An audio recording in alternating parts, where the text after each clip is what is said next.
Hi, my name is Charlotte Gedalia, and I'm here with Caroline Kopmeyer and Kate Wagner at Drexel University, recording Reverend Christopher Antal's interview for the Veterans History Project.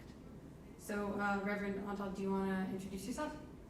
Sure. I'm Christopher Antal, and how much should I say right now? I guess share a little bit about yourself and your experience when you first joined the military. Sure. Well, I'm a citizen of the United States, born in New York, and I'm 49 years old right now. I work presently as a chaplain in the Department of Veterans Affairs, and I volunteered to serve as a chaplain in the Army. My service started in 2008 and it ended in 2016. So just short of 8 years, I was in the Army Chaplain Corps. Okay, great. And you said that you brought some documents with you and other artifacts that you wanted to share that would give a little bit more context into your service. Do you want to talk about those? Sure, yeah, I brought some things. There's a paper trail that captures a lot of my experience. But before I get into that, maybe I'll just say that my father was in the United States Navy in Vietnam, and after growing up in a household, learning about that war, I thought I would never serve in the military. In fact, when I turned 18 and my father encouraged me to register for Selective Service, I refused.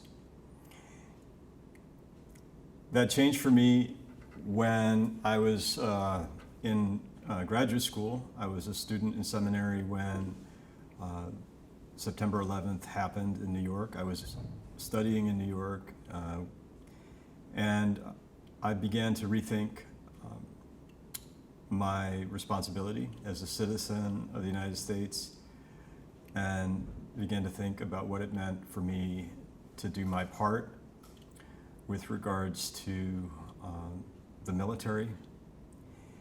And I decided my part could be serving as a chaplain. And so I started that path towards the chaplaincy about 2005. For me, the motivation to volunteer to serve as a chaplain in the Army in a time of war came out of my commitment to fairness and compassion and responsibility.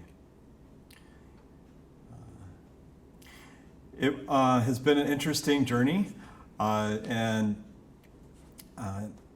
just in terms of, as I think back on some of the themes, just the tensions and the complexities of standing in multiple worlds as a ordained religious leader representing a religious community with its own culture, with its own values and traditions, and also a commissioned officer in the United States Army, which has its own culture, tradition, and values.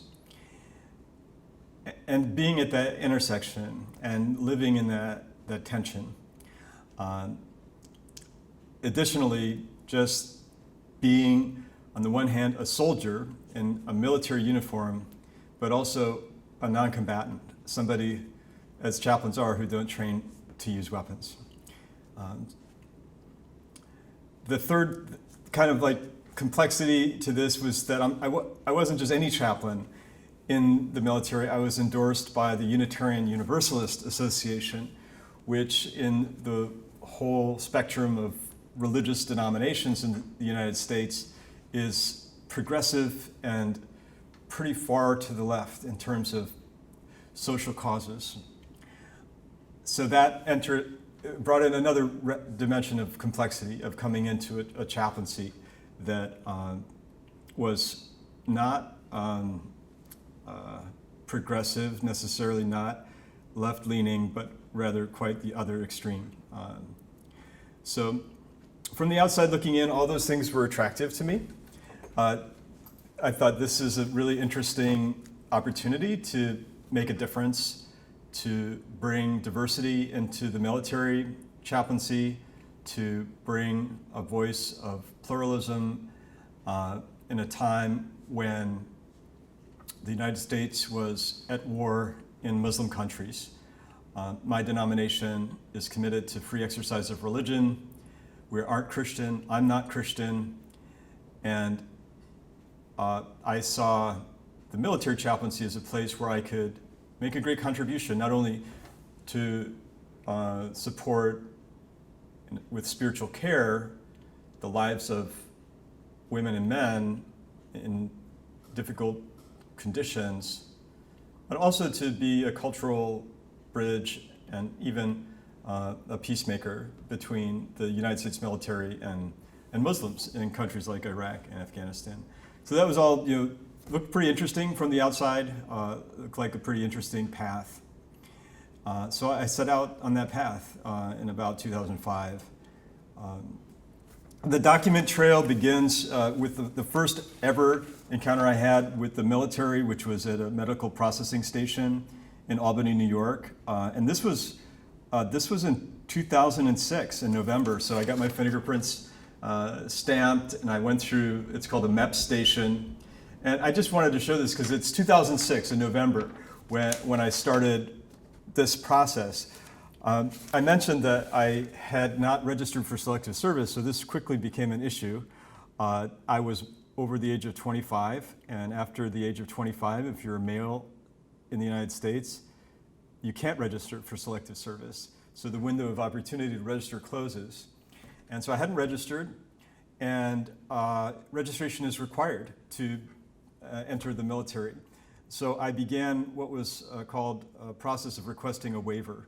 And I was guided by the Army recruiter, and I put in a request for a moral waiver for my failure to register for Selective Service. And that process began in 2006, and it took over 2 years before that moral waiver was granted. And I could take the next step and be commissioned as an officer in the reserve component of the United States Army. So my military service obligation, that's what this is, began on December 3rd, 2008. This is my oath of office, where I raised my right hand and took my oath to protect and defend the United States against all enemies, foreign and domestic. My father came to New York when I was sworn in on this day, and he was quite proud that his son was taking this path.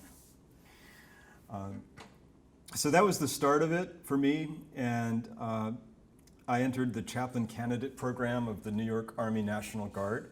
I was still going through the requirements of my denomination to be a credentialed, ordained religious leader. This letter here is from the command chaplain of the Department of Army and Air Force Joint Force Headquarters in New York. It's written to my denomination, the ecclesiastical endorser, who was Beth Miller at the time. And it was in December 2009, about a year after I entered the chaplain candidate program. And this is a letter from Chaplain Olson, seeing if my denomination can expedite the process by which I am credentialed, because the Army needed chaplains that were deployable. And that's what this letter is. So the context in which I entered the chaplaincy, there was a real urgent need to fill empty slots with deployable chaplains. I got my ecclesiastical endorsement in December 2010. That is the official sign-off of a religious body credentialing a chaplain as a religious leader for the military. And so that was in December and 2010. And then in 2011, I was accessioned as a full chaplain 20th of April 2011 and promoted to first lieutenant. This is the document from the Army that says I was accessioned as a chaplain as a first lieutenant.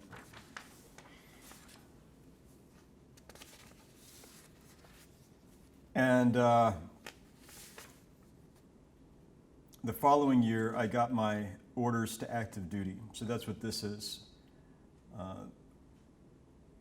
Activation to active service. And these are my orders from the Department of Army to go to Afghanistan. These were dated 24 September 2012. Those are my orders to go to Afghanistan.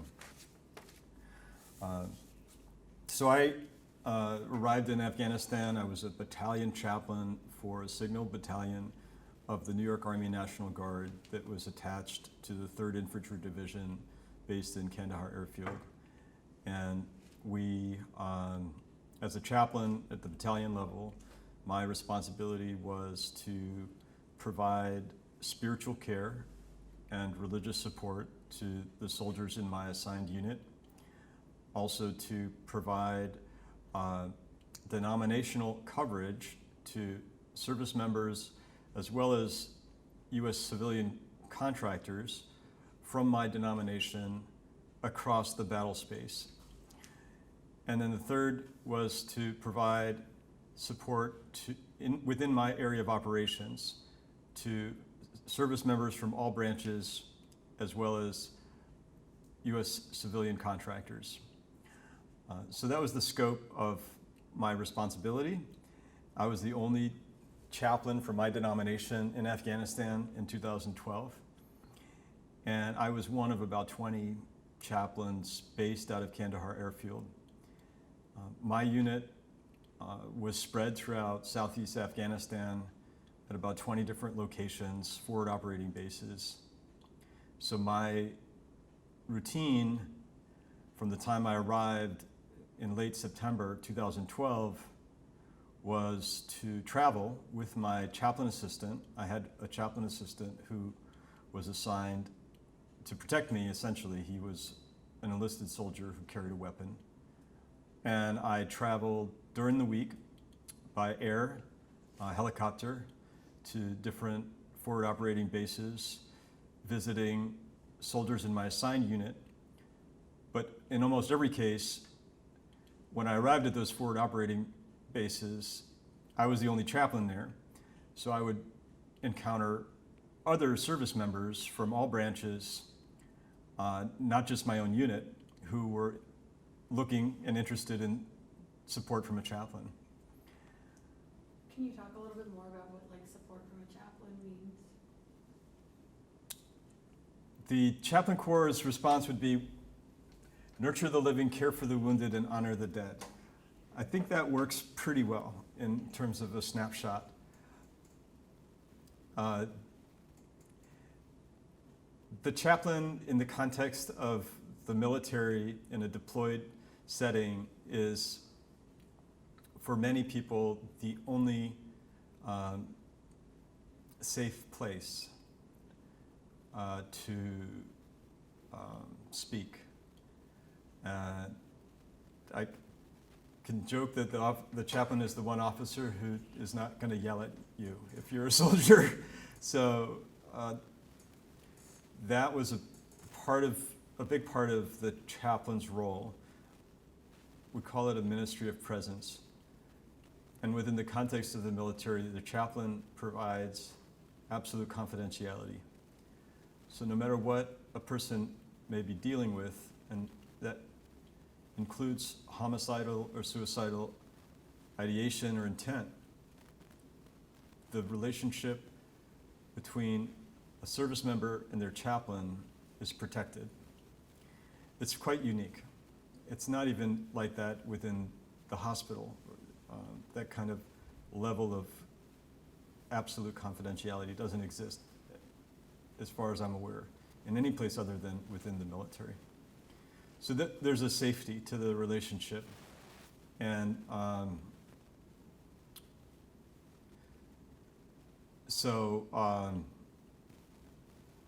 for telling stories, sharing experiences, but also expressing emotions. And when I say that, I'm talking about a lot of grief, a lot of sadness, and in some cases, guilt and disgust and resentment over betrayal. Something that we've come to call within my work now with veterans moral injury. So that was a lot of it, a lot of grief over loss, loss of life, but also often loss of relationships. People like I was separated from spouses, from children. I went to Afghanistan. I was commissioned at the age of 36, and I went to Afghanistan in 2012, just after my 40th birthday. I had 5 children, and I was married, and it was common, especially among reservists, to find older service members who were married, who had children, and they were struggling with the separation, managing the mission, and still being a husband and a father, or a mother and a wife, because we had women.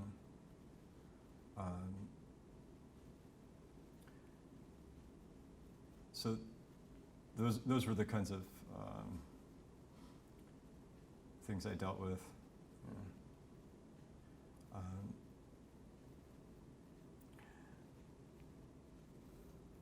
In terms of religious support, I was back at Kandahar Airfield every weekend with my chaplain assistant, and I began offering religious service from my tradition.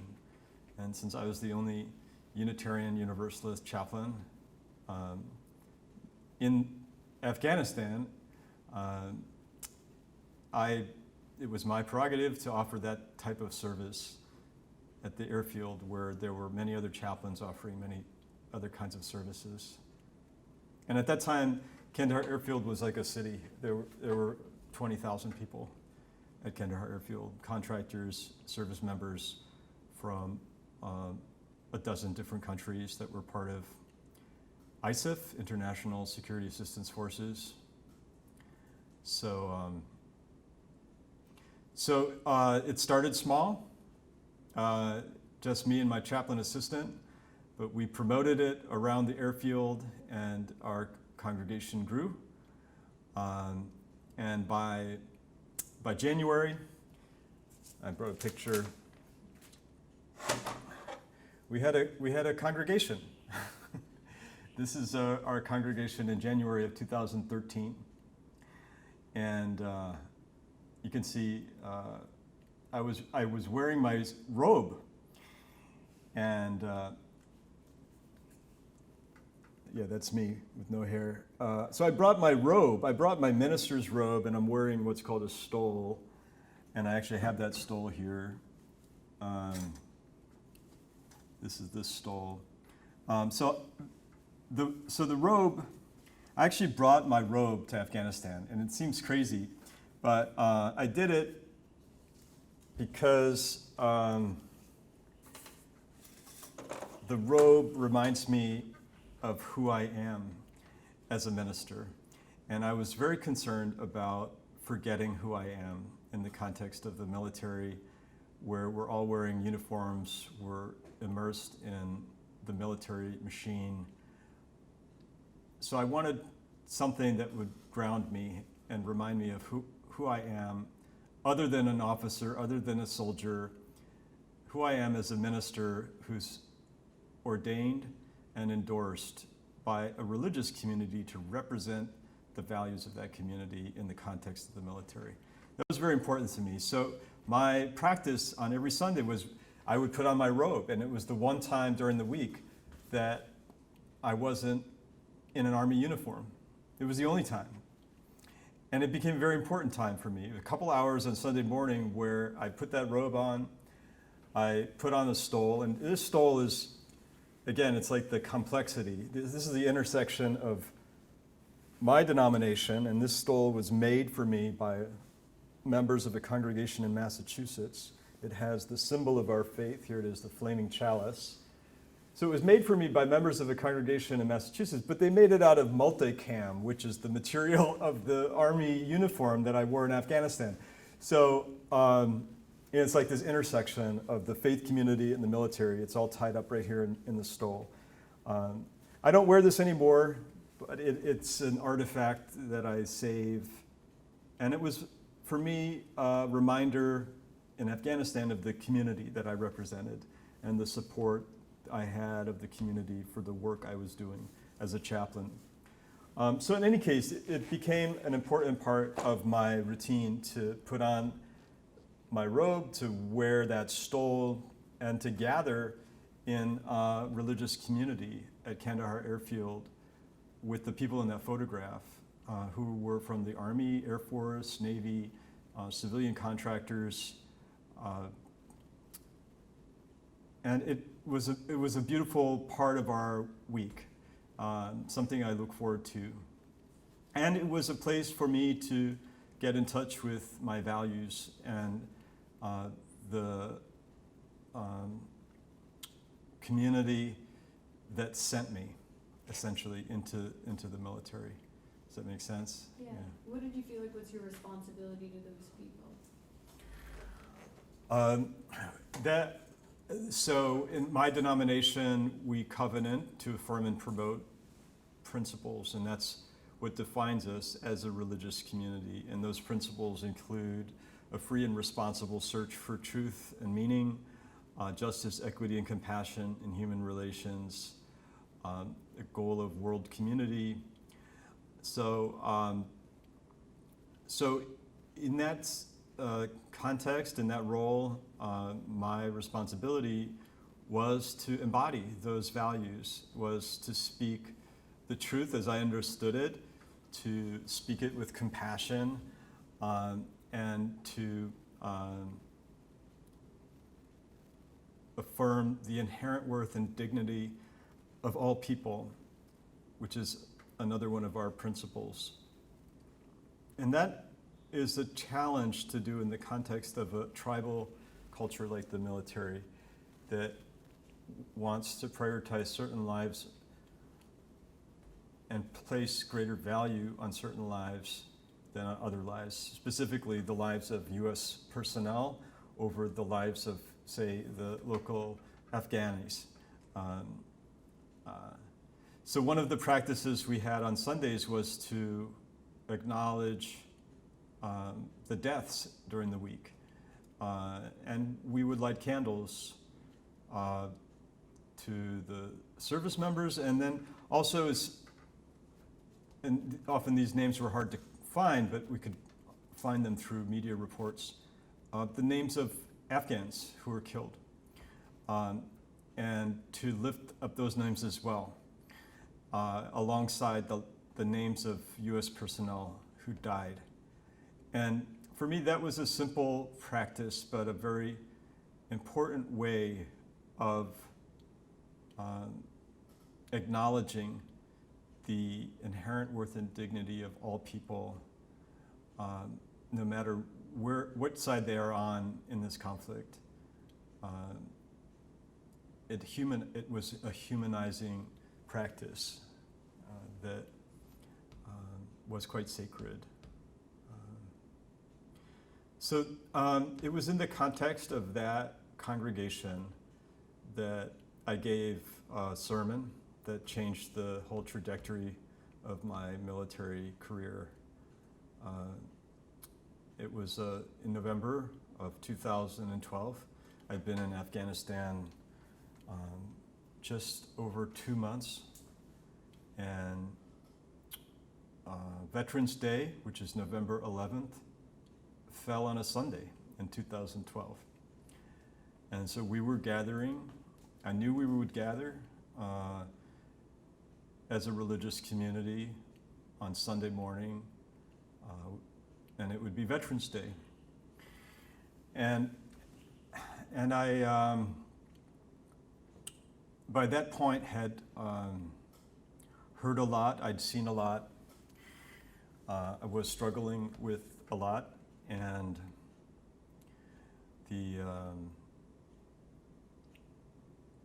I felt, and I was present to the struggle of others around a lot of moral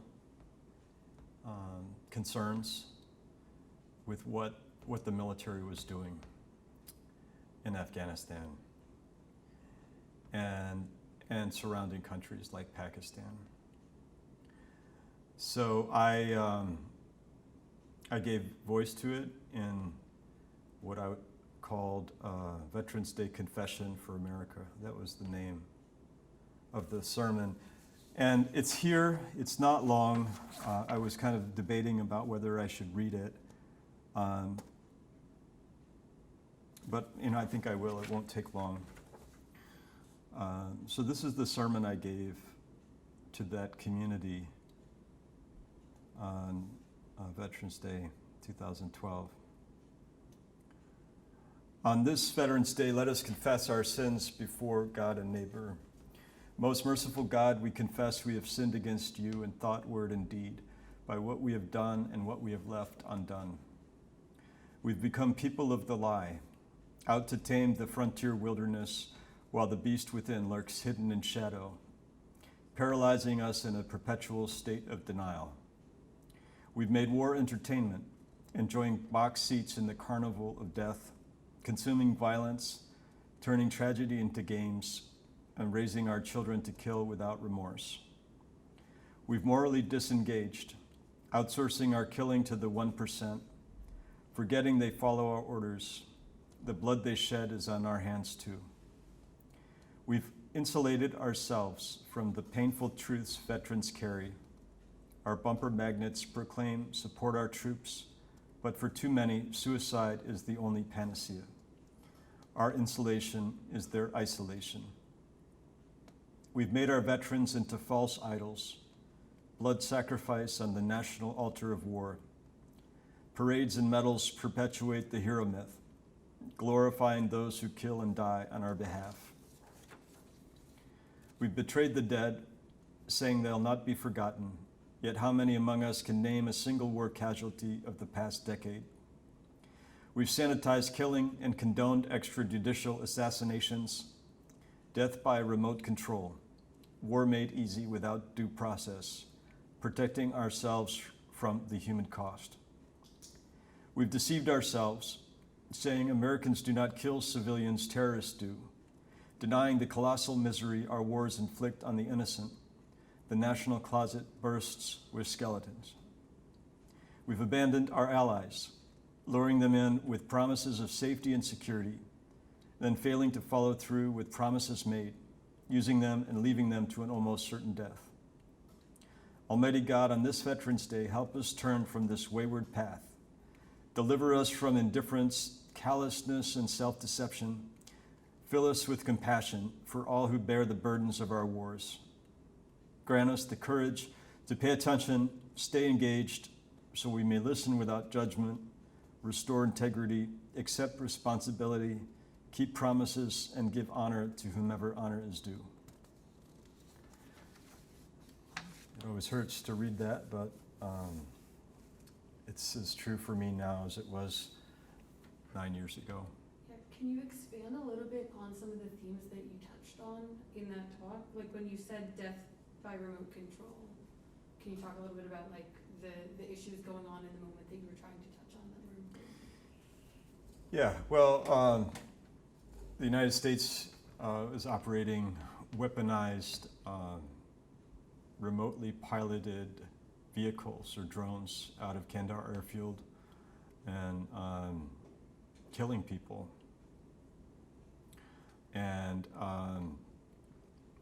I saw the drones on the flight line, reports by mostly outside investigative journalists, because the whole program was secret, and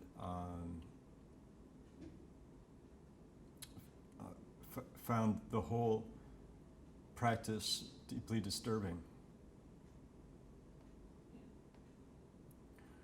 In terms of the allies, I met Afghans who worked as interpreters for the United States military. One in particular, Tariq, came to our congregation and told us his story. Tariq, like many of the Afghans who became interpreters for the United States military, was promised protection. In fact, in 2009, the United States Congress passed the Afghan Allies Protection Act, which authorized 6,000 visas to Afghans who worked as interpreters for the United States military, because they were getting killed for associating with the United States military, and their families were being killed.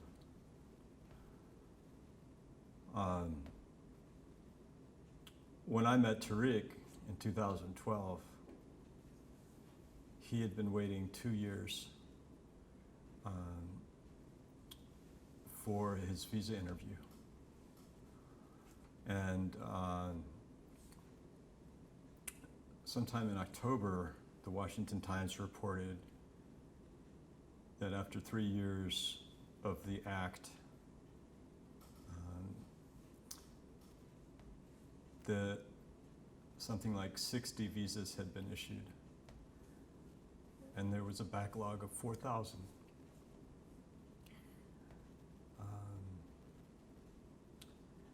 So that was bothering me. I felt I was a citizen of the United States, that my government had made this promise to these people and betrayed them. So I wanted to address that. Yeah. So what did you do to address that situation? It started with speaking to this little community that was gathering on Sundays. We brought in Tariq. We made a recorded interview with Tariq. I started reaching out to my colleagues in the United States who lead congregations around the country, and we started a letter campaign. We set up a website for Tariq in particular. I wrote to my elected officials. We advocated. It took until 2016, but in February of 2016, I met Tariq at the airport in Buffalo, New York, with his wife and 4 children. So he's here. What was that experience like, meeting him at the airport? I'll never forget that. I brought my daughters, and we had balloons, we had a pickup truck filled with furniture. I had $3,000 in cash that my congregation had collected. And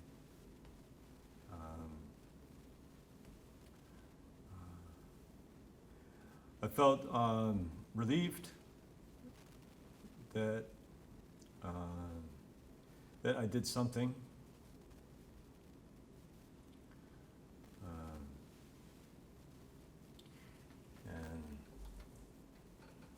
we're still in touch. We're friends. So,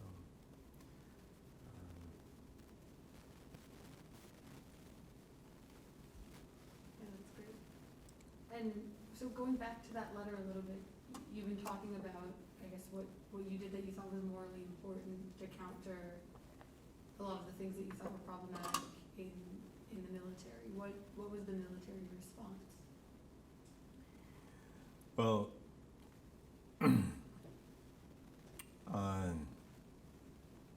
I shared that sermon with my denomination, which is based out of Boston. I sent it by email and gave them permission to post it on the denomination's website. They have a page for military ministry. And 2 days after they posted it, I was called in to meet the commander of the battalion that I was assigned to. And he showed me the sermon online. He said, "Did you write this?" I said, "Yes, sir." And he said, "Well, your message doesn't support the mission. You make us look like the bad guys." I offered to take it down, and as soon as the meeting ended, I did. I contacted my denomination. I told them to take the posting down. It was creating issues. But the commander started an investigation against me. It's called an Article 15.6 investigation. He appointed an investigating officer to write up charges against me. And I was advised to get legal counsel. So I did, and I got a trial defense lawyer who's based out of Kandahar Airfield, working for the United States Army. And that started a 2-month process of me basically having to fight the Army to stay in my role as a chaplain and possibly stay out of prison.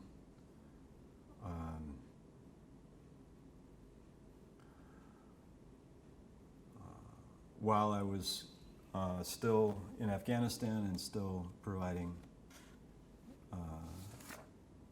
trying to provide spiritual care to people in who I was responsible for. I had a good trial defense lawyer, Major Sean Park. We worked hard, and he believed, and he said this to me. He said, "Chaplain, this is a misunderstanding that, a misinterpretation."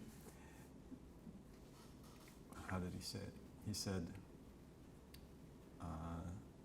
misinterpretation that has turned into a fishing expedition. Yeah, that's what he said.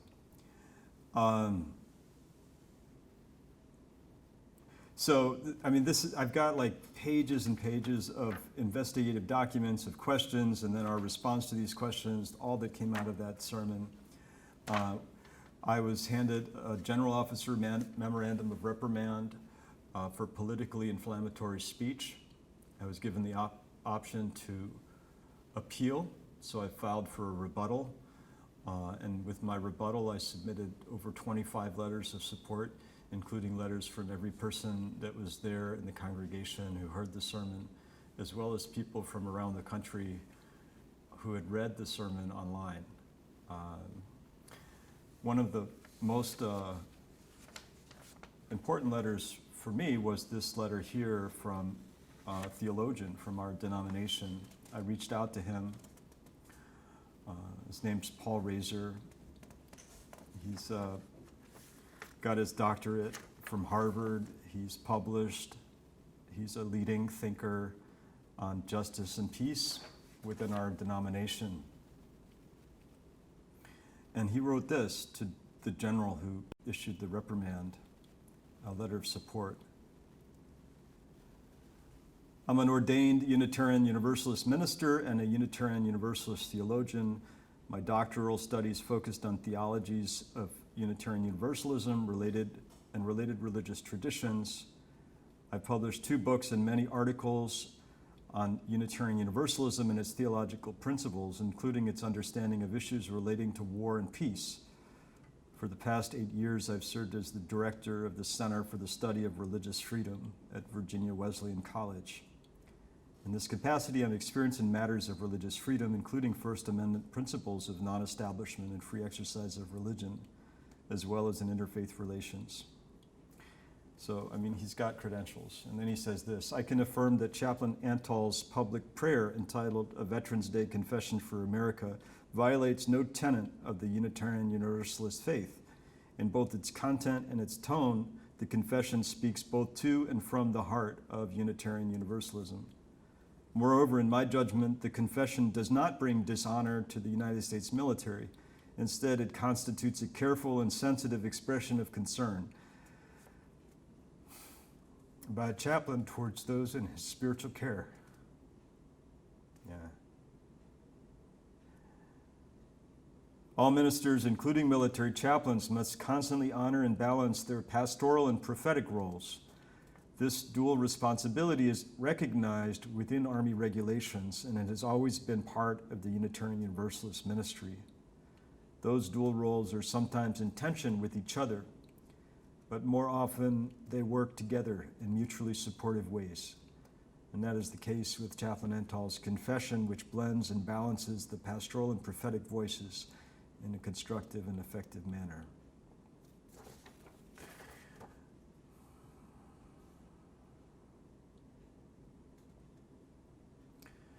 I believe his chaplaincy, including his Veterans Day confession, Chaplain Antal has upheld these values and brought honor, not dishonor, to Unitarian Universalism in the United States military. So, I mean, I've got a stack of letters like that. That one is especially important to me because I was always clear that I was a minister first, representing my faith community, and an officer and a soldier, that all came much later. So to have that kind of affirmation, while I was being reprimanded by the military, I was being validated by my denomination, and it helped sustain me through a pretty difficult period, having that kind of support. It's actually the first time that I've heard that letter read out loud, and it's interesting because it sounded like he was saying not only were you consistent with like the ethics of your denomination, but also that it does uphold military standards.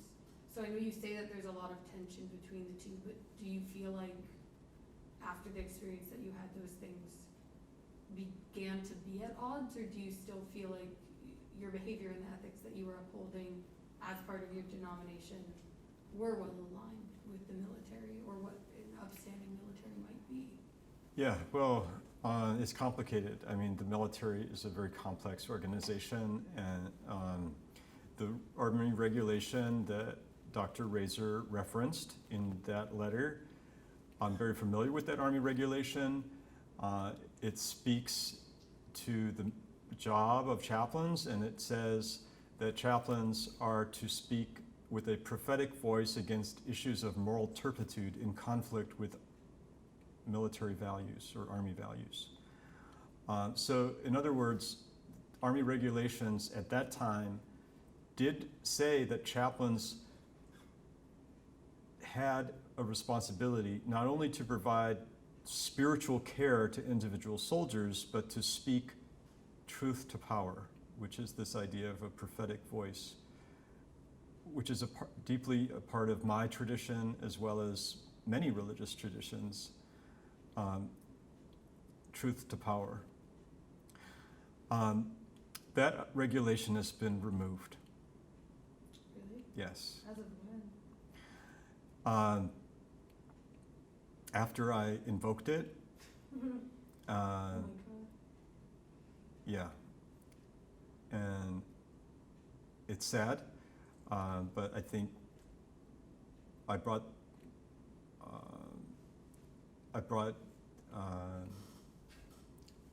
I raised this tension, and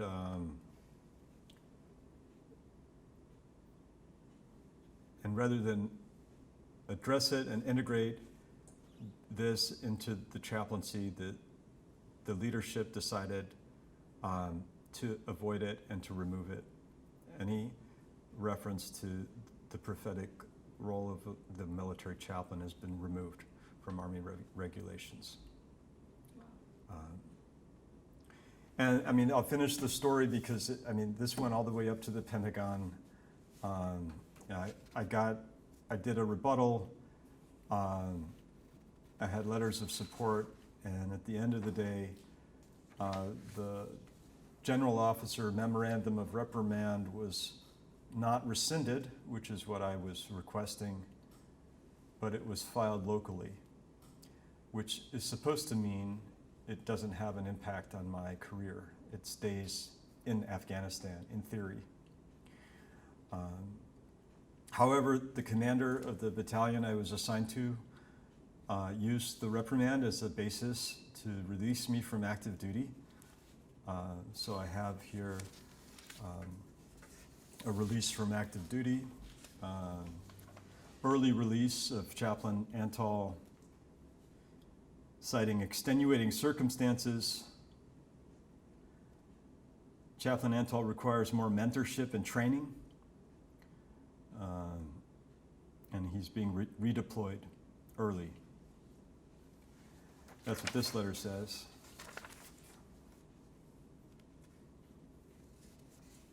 That's called a refrad, release from active duty. And then this is my officer evaluation report, February 15, 2013. It says, do not promote. And the box for unsatisfactory performance is checked.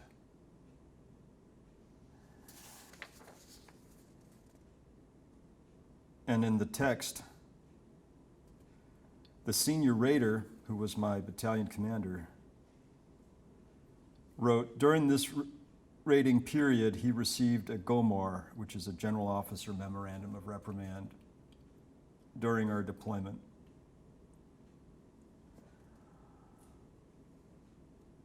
He should be given opportunity for retraining to support the overall mission. The rated officer refused to sign. I refused to sign this. By referencing the GOMAR in my officer evaluation, the commander made it a part of my permanent record.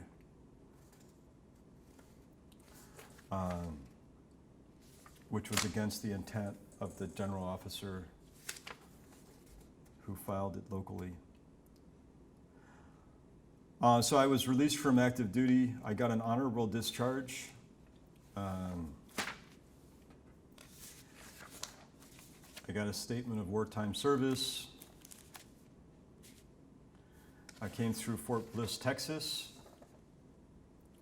This is the medical station I went through March 6th. Question 13 asks, have you suffered from any injury or illness while on active duty for which you did not seek medical care? I wrote moral injury, a betrayal of what's right. That's what I wrote on this. And then number 17, do you have any other questions or concerns about your health? I said, yes. How do we heal the moral and soul wound? So the poor medical tech who received this didn't know what to do with what I had said. It's interesting because that's consistent with everything you've done since, right? Yeah, the work that I've done since has come out of that experience. Yeah. Yeah, You very want much. to share a bit about the work that you've done? Yeah, I will.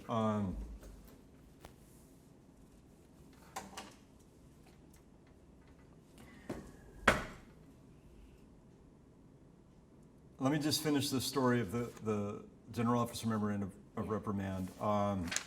So I came back and I wrote to my senator. These are a bunch of letters from Senator Kirsten Gillibrand. She actually wrote back, and I started a congressional inquiry about what went down with me. So I have some correspondence from that, and that congressional inquiry went to the Pentagon, and I actually got a response from, this is a response from a senior chaplain in the Chief of Chaplain's office at the Pentagon, where he's acknowledging that it was inappropriate for the senior raider to mention the GOMAR in my officer evaluation report. And that constitutes discriminatory treatment. So I got support from the Pentagon's Chief of Chaplain's office, which felt good. That was in December. And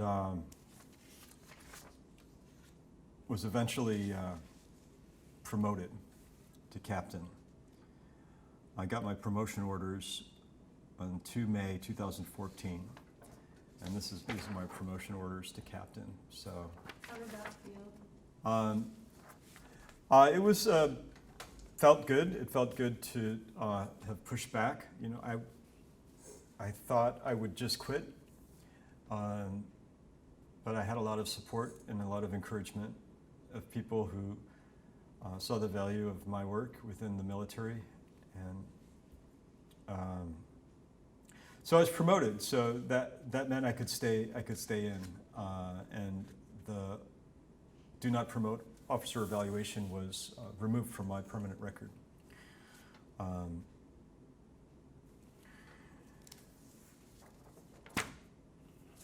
End of the story is in April of 2016 I resigned.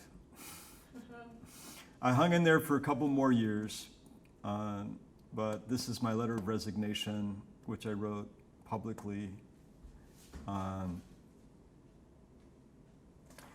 And dated April 12th, 2016, and then April 14th, I got my discharge orders, and 14 October 2016, I was out. So there's a lot of gaps in that chronology, but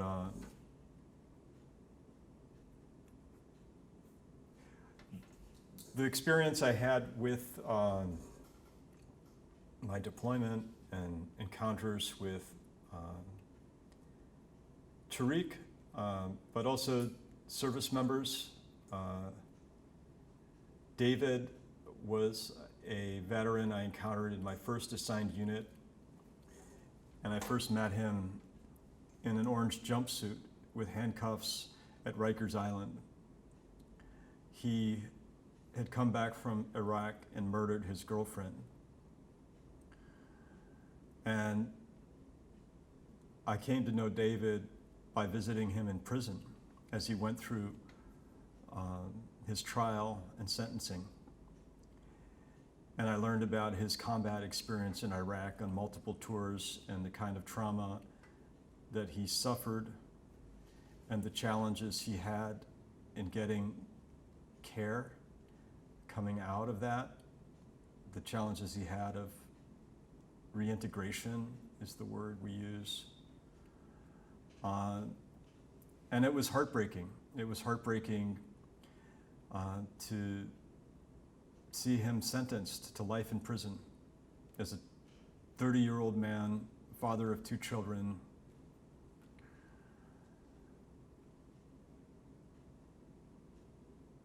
So I never forget that experience I had with David. And then in Afghanistan, I met and worked closely with another veteran of Iraq who was being deployed then to Afghanistan. His name was Antal. And he came to me in Afghanistan, and he was going to kill himself.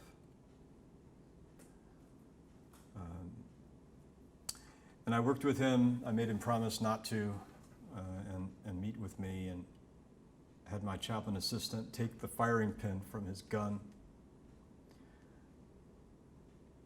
And over a period of weeks,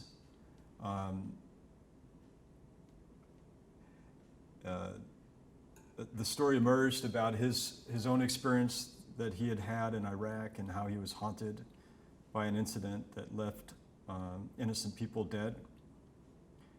And he was burdened by guilt. And with Angelito, I was able to provide him some guidance, and he was a musician, and he wrote a song of lament with my encouragement. And then I invited him to the congregation that was meeting on Sunday to share his song. And he did. And that whole process of him giving voice to this lament of using music and finding the supportive community did what no medication could do for him, no therapy could do. And he's doing well now. I mean, he's doing well. I just spoke to him a few weeks ago, actually. So David's story had a tragic ending. Angelito's not tragic. I like to think that, my intervention with Angelito at that point in his life changed the outcome of what could have otherwise been yet another veteran suicide.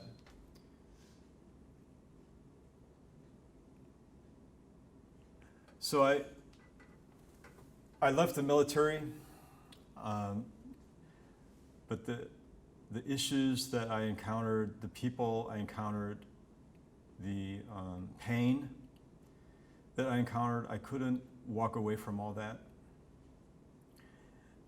And I found a way to continue to work with people like David, people like Angelito, without having to wear a uniform, without having to follow orders. And so I do that now as a chaplain in the Department of Veterans Affairs. And the kind of pain that I encountered, which is probably best described as moral pain or soul anguish, and now that has become the focus of my work. And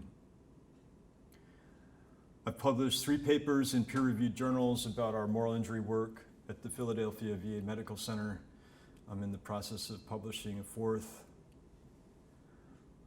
The practice that I started, which is a group that has a public ceremony component, I started in 2016.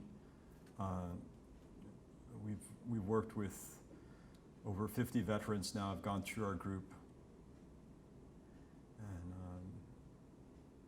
it's become very meaningful work for me. And it was born out of my experience in the military, my encounter with service members, my own experience of moral pain and anguish, and trying to reconcile who I am, what I believe in, what I value with all of that's been going on with our nation and our wars. Do you want to talk a bit more about specifically like the rituals and work that you all do together as part of the moral injury group?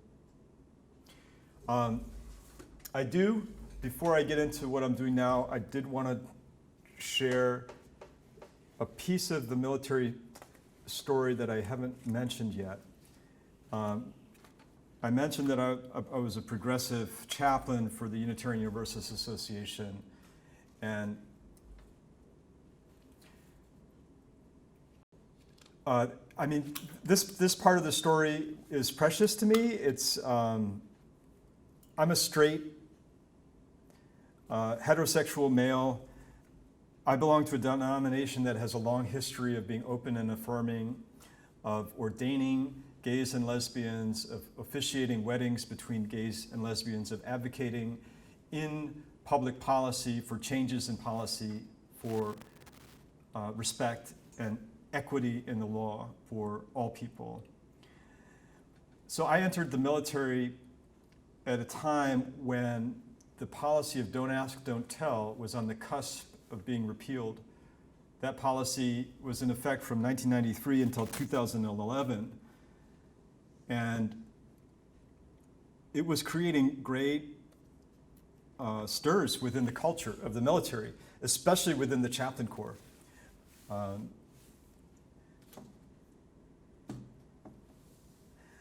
In fact, on April 28th in 2010, a group of more than 60 retired generals who were chaplains in all branches of the military wrote a letter to President Obama insisting that he not repeal Don't Ask, Don't Tell, because it would lead to like the total moral collapse of the military. This was the argument they were making.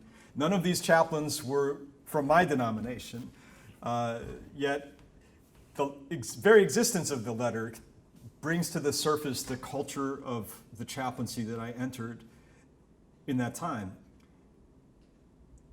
Obama was not swayed by the letter, and on December 22nd, 2010, he repealed Don't Ask, Don't Tell. It went into effect in September of 2011.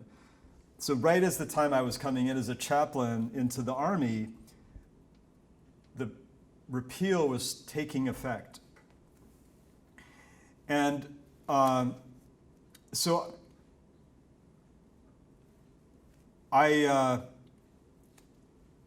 got involved, and I got involved with OutServe. This is a conference I went to in October of 2011. I was a speaker.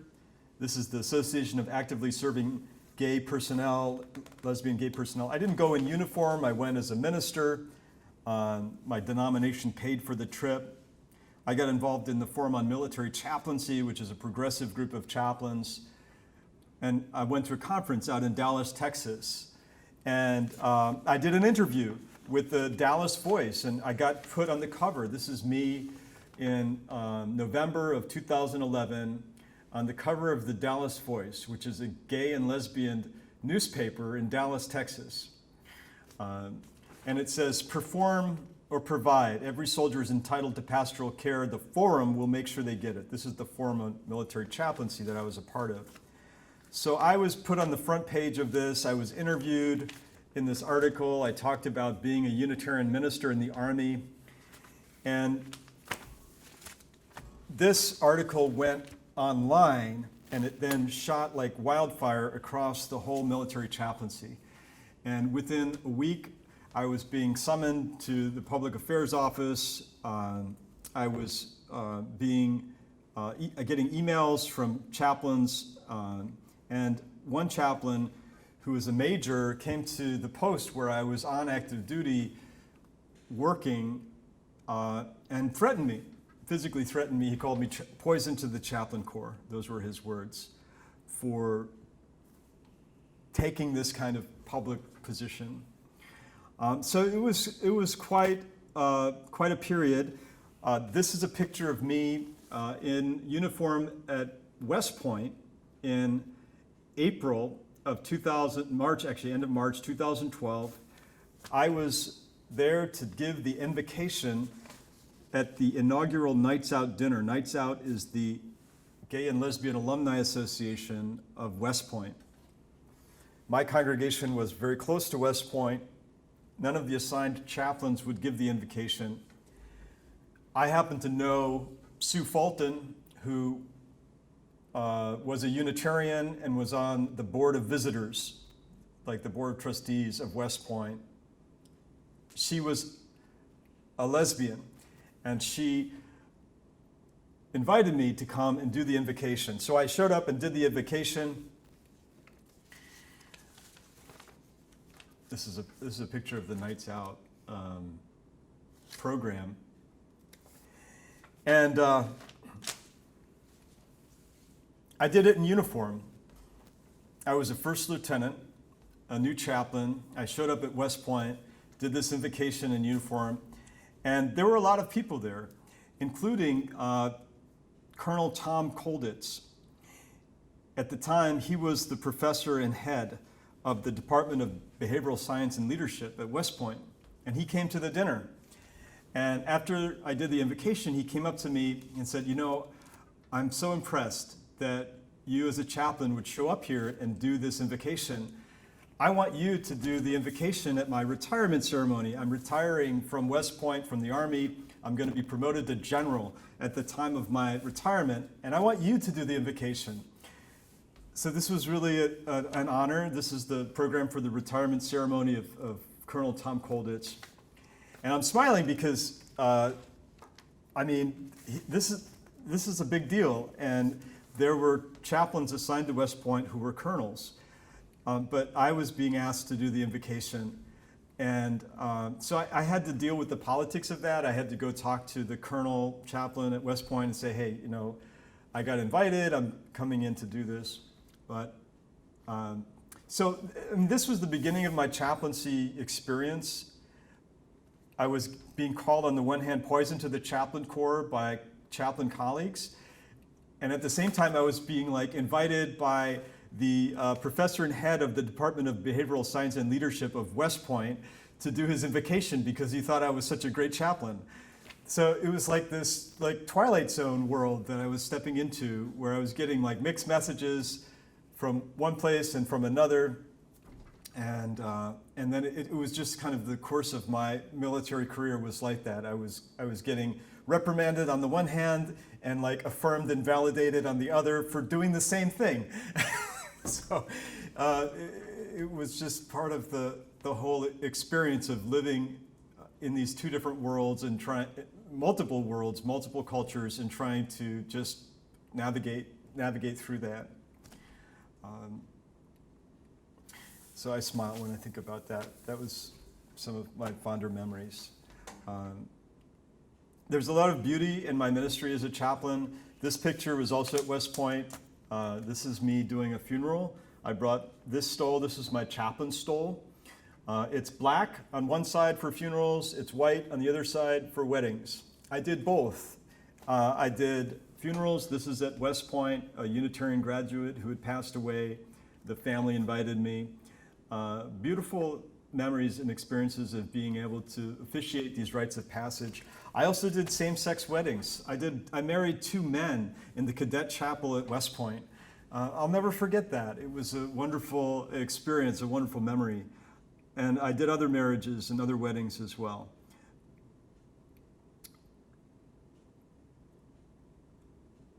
Other things that I value and treasure from my time as a chaplain include just being present with people in times of death and loss.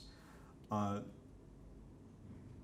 did over 15 dignified transfer ceremonies in Afghanistan where we transitioned and brought a casket of a service member who'd been killed. I did casualty notification teams with the casualty notification officer, where I would show up in the middle of the night. I remember one night knocking on the door and letting a mother know that her son had just died by, in that case, suicide.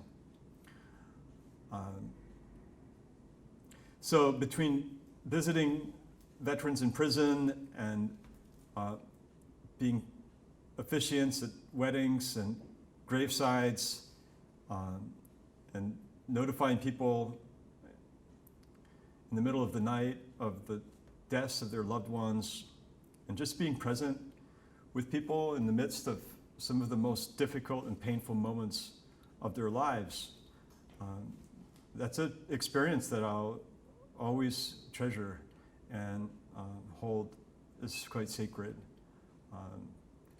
So despite all of the crazy bureaucracy and the reprimand and investigation and these kinds of things, it was all worth it, I think, for me to have gone through all of that, to just have had the privilege of serving as a chaplain in the Army. So I continue that kind of work. As I said, I work within the VA Medical Center. I brought another picture. Our group, Moral Injury Group, meets for 12 weeks. And at the 10th week, we have a community healing ceremony. This is a picture from a ritual that I lead in that ceremony. The inner circle, these are veterans. The outer circle, these are civilians.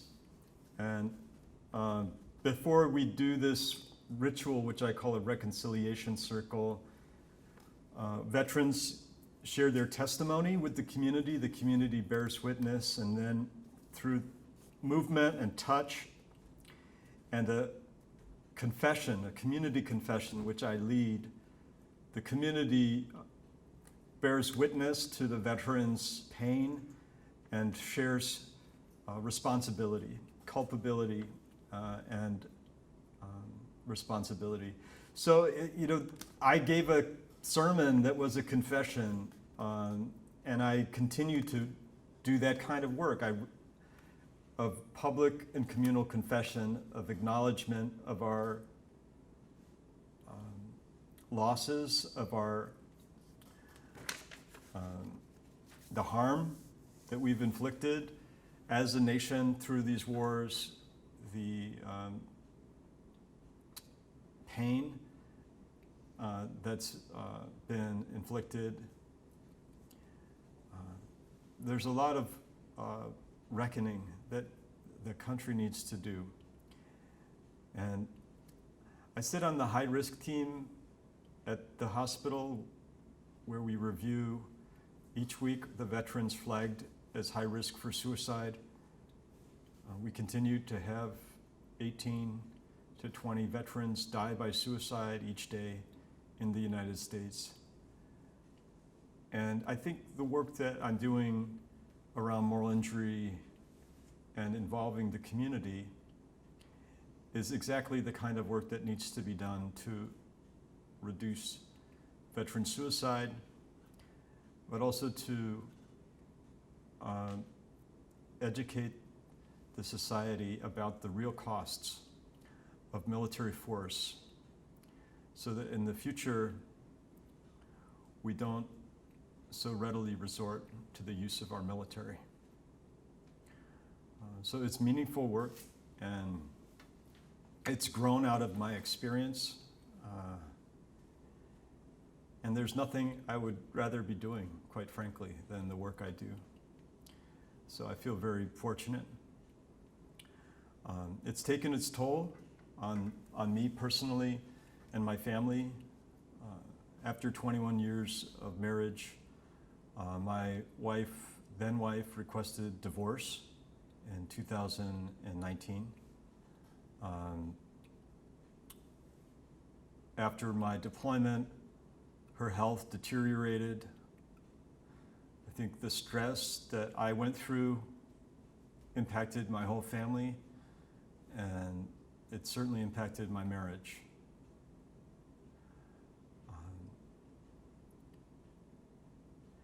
But I've learned to take care of myself by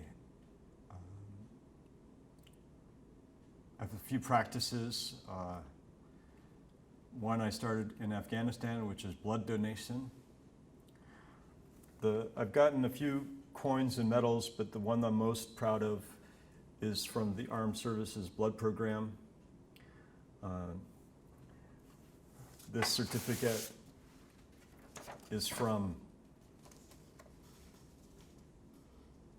Afghanistan. It's from